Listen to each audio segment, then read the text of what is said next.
Assalamualaikum guys, balik lagi di channel gue, Daryl11. Apa kabar kalian semua? Semoga baik-baik aja ya. Sehat selalu dan pastinya selalu dilimpahkan rezekinya. Kali ini gue bakalan nge-review film yang berjudul Arch Violence. Film ini yang dirilis pada tahun 2018. Tanpa banyak bacot, mari kita tonton dan simak filmnya ya.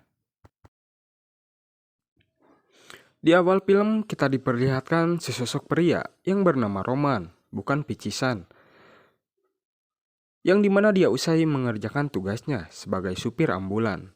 Sepertinya Roman sangatlah kelelahan dengan tugasnya. Dia harus mengantarkan mayat 3 sekaligus. Tiba-tiba, datanglah sesosok perempuan cantik yang langsung memeluk Roman. Kita sebut saja namanya Mia. Dia adalah istrinya Roman yang baru saja menikah sepekan lalu. Dan Mia pun langsung mengajak Roman untuk pulang. Sesampainya di rumah, ternyata ada saudara-saudara dari Roman. Kita sebut saja namanya Brandon. Dan yang satu lagi bernama Jesse. Brandon pun sangat senang sekali dengan kehadiran mereka. Dan malam pun tiba. Mereka pun lalu mengadakan acara makan malam. Dan Brandon pun memberikan sebuah hadiah untuk mereka berdua. Dan Mia pun membukanya. Ternyata itu adalah sebuah foto kebersamaan mereka waktu kecil. Makan malam pun telah usai. Dan Mia pun dihampiri oleh kakaknya dari Brandon. Kita sebut saja namanya Declan. Mia pun tidak menyangka bahwa Declan sudah pulang usai tugasnya sebagai anggota militer. Lalu Mia pun mengajak Declan untuk pergi bersama bersaudara-saudaranya ke klub. Namun, Declan pun menolaknya. Tapi Mia pun terus membujuk Declan agar dia ikut bersama mereka. Tiba-tiba, Declan pun mengatakan hal yang tidak senonoh kepada Mia dan membuat Mia tidak mengenakan hati. Lalu, Mia pun pergi begitu saja. Dan Roman pun menghampiri Mia untuk menenangkannya. Tibalah di klub, kita diperlihatkan dengan 2 orang pria. Kita sebut saja namanya Jono, dan yang satu lagi Abdul. Mereka sedang mencari wanita untuk diperdagangkan dan dijadikan bondon untuk para lelaki hidung belang. Lalu si Jono pun melihat bahwa ada seseorang gadis yang cocok untuk mereka bawa. Ternyata gadis itu adalah Mia. Lalu Jono pun meminta Abdul untuk menghampiri gadis tersebut. Lumayanlah buat mangsa, ujar Jono. Jono pun menghampiri Mia. Dan Jono pun mulai beraksi, dia pun seolah-olah mengajak abok bareng. Tapi Mia pun menolaknya dan menyuruh mereka pergi. Tiba-tiba, si Jono ini malah memaksa Mia untuk ikut dengannya. Dan apa yang terjadi? Mia pun menamparnya. Lalu keributan pun terjadi. Dan Mia pun pergi meninggalkan mereka. Mia pun lalu menelpon Roman. Tapi Roman pun tidak mengangkatnya. Karena dia asik dengan bondon-bondonnya. Tiba-tiba, datanglah sebuah mobil yang menghampiri Mia. Dan mereka menculik Mia. Dan ternyata, yang menculik Mia ini adalah si Jono dan Abdul. Mia pun meronta-ronta dan sempat melawan, tapi si Abdul ini malah menyuntikkan cairan untuk menenangkan Mia, dan akhirnya Mia pun pingsan. Roman pun lalu melihat handphonenya. Ternyata Mia pun sudah menelpon beberapa kali, dan dia mulai cemas karena Mia tidak menjawab panggilan dari Roman. Lalu Roman pun bersama Brandon melihat GPS menuju tempat yang menandai keberadaan Mia di sana. Dan Roman pun meminta bantuan Declan. Ketika sesampainya di suatu rumah, mereka pun melihat mobil van putih. Mungkin itu mobilnya si perampok. Dan Declan pun mencoba menelpon polisi. Akhirnya, mereka pun melihat seseorang membawa gadis dengan gurung gusu. Mereka pun lalu menyergap orang tersebut. Dan ternyata itu bukan Mia.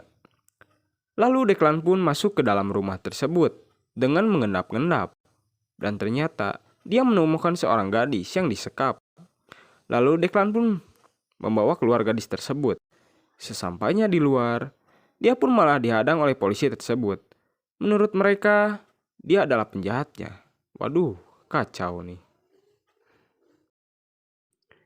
Ternyata polisi itu pun salah tangkap, yang dimana Declan dia sedang mencari sepupunya Mia.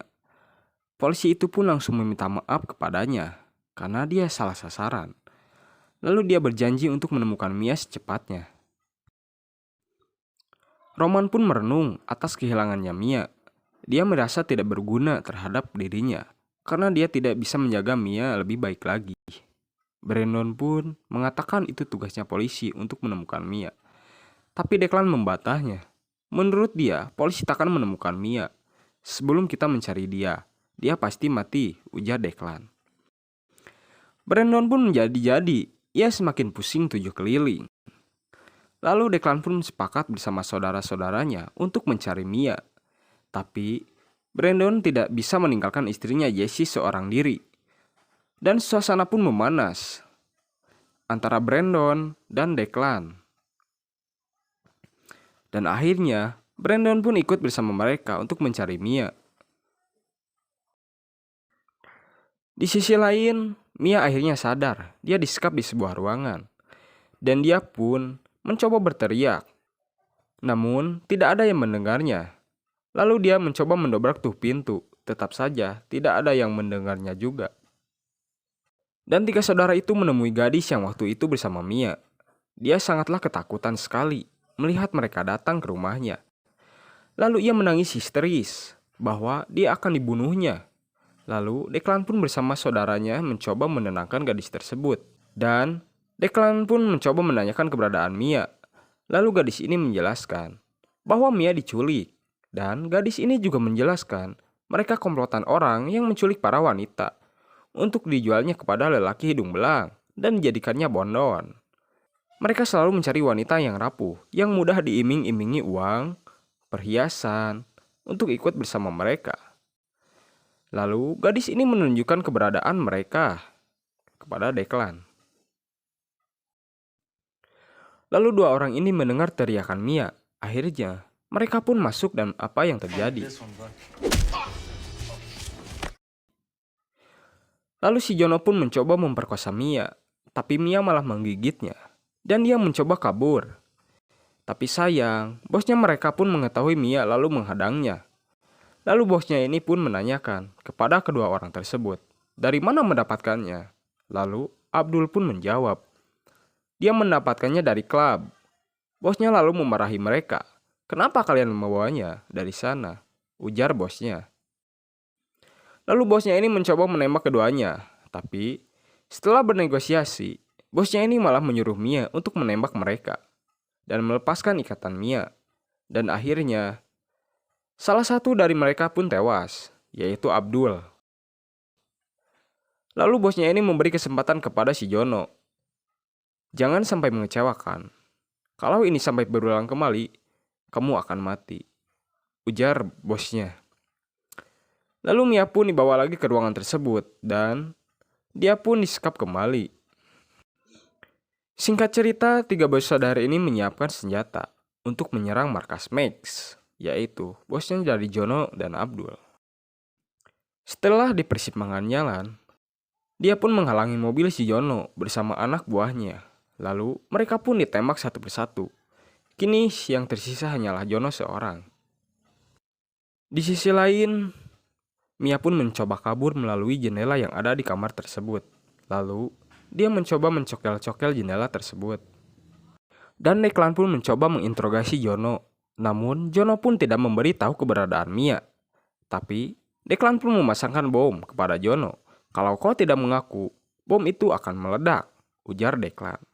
Lalu dia pun diberi waktu beberapa detik untuk berkata jujur. Sebelum akhirnya bom itu meledak. Dan akhirnya Jono pun berkata jujur. Dia mengatakan semuanya tentang bosnya yaitu Max. Lalu Jono pun membawa mereka untuk menemui bosnya yaitu Max dan mencari keberadaan Mia. Dan kontak senjata pun terjadi.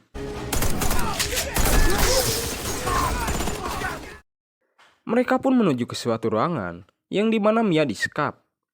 Setelah sampainya di suatu ruangan, ternyata Mia pun sudah tidak ada. Dia pun sudah pergi terlebih dahulu. Setelah kondisi aman, mereka pun mencoba kabur melewati jendela tersebut. Dan Mia pun kini sedang berlari mengitari rel. Dan akhirnya dia pun menemukan sebuah kendaraan. Lalu dia pun mencoba memberhentikan kendaraan tersebut. Dan dia pun pergi bersama kaki tersebut. Setelah di persimpangan jalan, mobil mereka pun ditabrak. Lalu si botak pun membawa Mia pergi. Sementara itu, Brandon pun harus menahan rasa sakit karena dia ditembak di bagian dada. Setelah sampainya di rumah, ternyata istrinya ini terbujur kaku. Dan Brandon pun merasa sedih dengan semua ini. Lalu Declan pun menutupi jasad Jessie yang sudah terbujur kaku. Di tempat lain, para wanita ini dimasukkan ke dalam mobil, yang dimana mobil tersebut tersedia sebuah kotak. Dan mereka pun dimasukkan ke dalam kotak tersebut. Wah, parah nih orang. Lalu Brandon pun menembak mereka satu persatu. Dan di saat yang bersamaan, Mia pun mencoba membuka kotak tersebut dan menyelamatkan para sandera. Lalu menyuruh mereka untuk menendang kotak tersebut. Dan mereka pun berhasil menyelamatkan para sandera dan mengeluarkan mereka semua.